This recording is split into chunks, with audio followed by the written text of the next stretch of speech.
ചണ്ടാകിരണനുദിച്ചു പൊങ്ങും നേരം മണ്ഡലം തന്നെ തുടുതുടക്കണ്ടു നീ പക്വമെന്നോർത്ത് ഭക്ഷിപ്പാനടുക്കയാൽ ശക്രനുടെ വജ്രമേറ്റു പതിച്ചതും ദുഃഖിച്ചു മാരുതൻ നിന്നെയും കൊണ്ടുപോയി പുക്കിതു പാതാളം. അപ്പോൾ ത്രിമൂർത്തികൾ 30 മുക്കോടി വാനവർതമോടും ഉൽപ്പല സംഭവ പുത്രവർഗത്തോടും പ്രത്യക്ഷരായി വന്നനുഗ്രഹിച്ചിടിനാർ.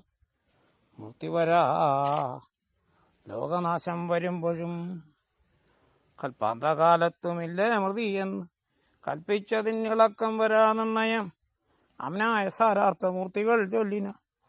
നമ്നാ ഹനുമാനിവനെന്നു നിർണയം. വജ്രം ഹനുവിങ്കലേറ്റു മുറിയുകയാൽ അച്ചരിത്രങ്ങൾ മറന്നിതോ മനസ്സേ.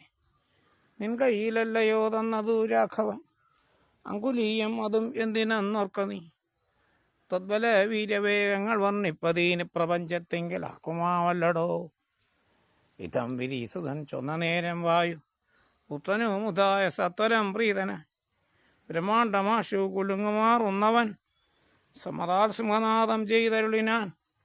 വാമനമൂർത്തിയെപ്പോലെ വളർന്നവൻ ഭൂമിധരാകാരനായി നിന്ന് ചൊല്ലിനാൻ.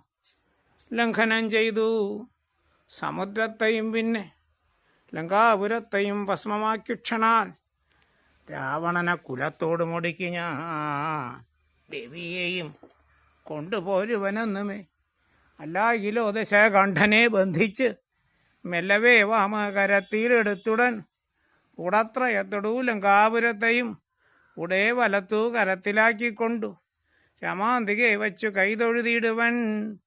രാമാങ്കുലീയം എൻ കയ്യിലുണ്ടാകയാൽ